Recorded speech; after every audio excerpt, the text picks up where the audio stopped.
How to fix Discord stuck on starting. First, try opening Discord. If it doesn't open, close it completely. Now open Task Manager by searching on it in Windows search bar. Look for Discord in Task Manager, click on it. Now select End Task. Search for date and time settings in the search bar and open it. Make sure the date and time are set correctly for your time zone.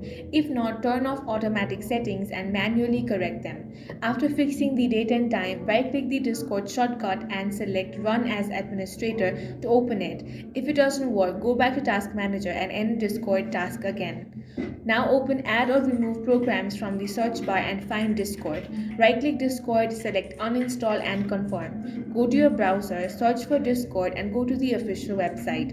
Download the latest version of Discord and run the installer. Reinstall Discord and try opening it again. That's all for this video. If you found it useful, make sure to hit the like button and subscribe for more videos like this.